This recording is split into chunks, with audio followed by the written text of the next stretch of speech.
Sebelum melanjutkan, jangan lupa subscribe dulu, terima kasih.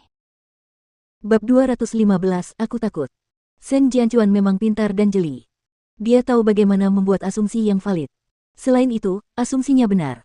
Mu Qi menundukkan kepalanya setelah mendengarkan apa yang dikatakan ayahnya. Dia bertanya kepada ayahnya, "Ayah, tahukah ayah? Ketika aku berada di saat-saat paling tidak berdaya dalam hidupku, Xiao Xiao adalah orang yang membantuku. Dia memberiku rumah baru. Secara perlahan dan bertahap, dia mengajariku cara melawan balik di dunia ini. Jadi, aku tidak bisa tidak jatuh cinta padanya. Aku sudah memikirkannya sebelumnya. Apakah aku gadis yang tidak tahu terima kasih? Apakah itu caraku membalas kebaikannya? Aku jatuh cinta padanya. Namun, aku tahu dengan jelas bahwa ada banyak rintangan jika kita ingin bersama. Aku memang tahu tentang itu. Aku mencoba menekannya sebelumnya. Aku sudah memikirkan semua itu sebelumnya. Namun, aku tidak bisa menahan perasaanku lagi ketika aku mengetahui bagaimana Xiao Xiao berpikir tentangku dan seberapa dalam dia memujaku. Mu Qi bahkan menangis saat membicarakannya. Dia tidak dapat menahannya. Kemudian, aku mengetahui tentang kelahiran dan identitasku. Namun, tidak mungkin untuk berpisah dari Xiao Xiao lagi. Shen Jianchuan ingin membantunya menghapus air matanya. Dia adalah putri yang paling dicintainya. Gadis bodoh. Kau bisa memberitahuku jika kau stres karenanya. Aku tahu bagaimana rasanya jika kau ingin bersama seseorang selamanya. Apa kau takut aku akan mengganggu itu? Aku takut, Mu Qi menjawab dengan jujur. Itu karena pangkatnya di keluarga kita. Bukan masalah bagiku asalkan dia memperlakukanmu dengan baik. Kalau dia tulus padamu dan berjanji tidak akan pernah meninggalkanmu, aku akan berusaha sekuat tenaga membantumu meraih kebahagiaanmu. Ayah, Mu Qi melemparkan dirinya ke pelukan Shen Jianchuan dan mulai menangis. Jadi, bisakah kau memberitahuku lebih banyak tentang insiden yang melibatkan Shen Ruoyi? Mu Qi sudah selesai menangis. Ia menatap Shen Jianchuan dan menjawab, Xiao Xiao yang merencanakannya. Ia tahu Shen Ruoyi punya perasaan padanya. Jadi, ia memikirkan cara untuk mengatur agar Xiao Xiao bekerja di Huang Yao.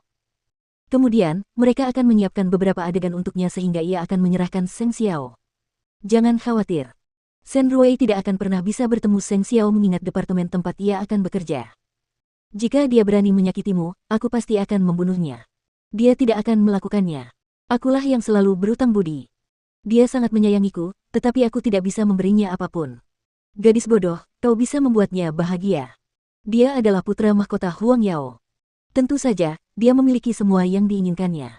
Yang tidak dimilikinya adalah kebahagiaan yang hanya bisa kau berikan padanya. Satu malam itu, sang ayah mengobrol panjang lebar dengan putrinya. Selain itu, Shen Jianchuan dapat memahami mengapa Mu Qi memiliki perasaan terhadap Shen Xiao. Awalnya, dia tidak percaya dengan cinta yang terjadi pada usia 18 tahun. Namun, dia melihat betapa kuatnya tekad putrinya hari itu. Mungkin, akan ada keajaiban. Lebih jauh lagi, dia memiliki kesan yang sama sekali baru tentang Shen Xiao. Dia adalah seorang pria yang memiliki kerajaan berlian. Dia bisa mendapatkan wanita manapun yang dia inginkan. Namun, dia jatuh cinta pada seorang gadis muda. Kadang-kadang, takdir bekerja dengan cara yang misterius. Ayah, terima kasih telah mendukungku. Aku jadi tidak terlalu bersalah. Gadis bodoh. Mereka saling memandang dan tersenyum. Mereka merasa bahwa mereka kini semakin dekat satu sama lain. Setelah membicarakan beberapa topik serius, Shen Jianchuan melontarkan beberapa lelucon. Dialah yang bertanggung jawab untuk membuat Qi bahagia. Misi terpentingnya di masa depan adalah membahagiakan putrinya. Ia bertanggung jawab untuk melindunginya. Mu Qi merasa tidak berdaya saat meninggalkan rumah sakit. Dia bahkan tidak menyadari ketika Shen Xiao membunyikan klakson beberapa kali. Jadi, Shen Xiao langsung turun dari mobil dan berjalan ke arahnya. Dia menarik Mu Qi ke dalam mobil hitam. Apa yang sedang kamu lamunkan? Ayahku sudah tahu tentang hubungan kita sejak lama. Mu Qi mendongak dan berkata kepada Shen Xiao. Dia tidak menyalahkanku, tetapi dia mendorongku untuk mengejar kebahagiaanku sendiri. Ayahmu memang orang yang aneh. Apalagi dia sangat menyayangi putrinya. Tidak aneh jika dia mendukungmu. Shen Xiao mengintipnya dan tersenyum. Kau tampaknya tidak terkejut sama sekali mengingat dia tahu tentang kita. Cepat atau lambat dia akan tahu. Kemudian, Shen Xiao menyalakan mobilnya dan membawa pulang anak kecilnya. Mu Qi tidak dapat menahan diri untuk tidak menghela nafas. Begitulah cara orang pintar menghadapi berbagai hal di dunia. Semuanya tidak terucapkan tetapi mereka memahaminya dengan baik. Shen Ruoyi akan melapor ke Huang Yao besok. Oh. Mu Qi menjawab singkat dan tidak mengatakan apapun lagi. Hanya itu saja. Dia tidak akan pergi ke sana dan menikmati hidupnya.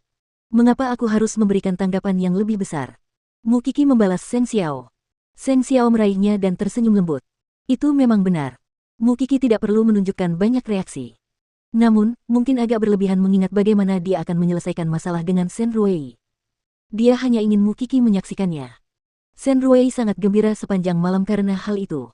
Namun Chen Suyun merasa bahwa putrinya pasti sedang mencari masalah. Keesokan paginya, Shen Ruwei bangun pagi-pagi dan bersiap-siap. Kemudian, ia melapor kepada Huang Yao tepat waktu. Pada saat yang sama, Shen Ruwei mendengar banyak orang yang mengaku telah bertemu dengan putra mahkota. Namun, tidak seorang pun tahu di mana ia sebenarnya berada. Shen Ruwei menjadi agak bersemangat begitu mendengar nama Seng Xiao. Jadi, dia merasa perlu datang ke Huang Yao meskipun dia tidak sempat bertemu Seng Xiao selama seharian. Seng Xiao tiba di kantor dengan menggunakan lift khusus. Dia tidak dapat menahan diri untuk bertanya kepada Jing Yun tentang Shen Ruwei. Dia sudah melaporkan diri untuk bekerja. Sekarang, seorang karyawan sedang menunjukkannya. Seng Xiao tersenyum dan tiba-tiba tampak seperti iblis. Tunjukkan padanya sesuatu yang hebat hari ini. Baiklah. Aku akan pergi dan membuat pengaturan yang sesuai. Tetapi, bagaimana reaksi Shen Ruwei jika dia tahu semuanya palsu di masa mendatang? Manajer SDM itu mengajak Shen Ruwei berkeliling. Namun, dia berkata kepadanya secara misterius setelah menerima telepon. Saya akan membocorkan rahasia kepada Anda karena Anda adalah kolega baru. Departemen yang akan Anda masuki adalah departemen yang paling diminati oleh putra mahkota. Saya dengar putra mahkota paling menyukai gadis-gadis di departemen Anda. Apa maksudnya? Bukankah putra mahkota tidak menyukai wanita? Ya, dia tidak suka wanita. Tapi, dia orang yang gila. Apa kau tidak tahu itu? Dia suka bermain game. Gadis-gadis itu selalu dirawat di rumah sakit setelah bermain game dengannya. Satu Shen Ruwei tidak mempercayainya. Pastinya, pria itu bukan Seng Xiao. Dia tidak percaya dengan rumor yang beredar di perusahaan. Namun, departemen itu menciptakan suasana seperti itu hanya untuk menyambutnya. Aku tahu kau belum percaya padaku. Tunggu sampai kau melihatnya sendiri. Setelah itu, kau akan percaya apa yang kukatakan.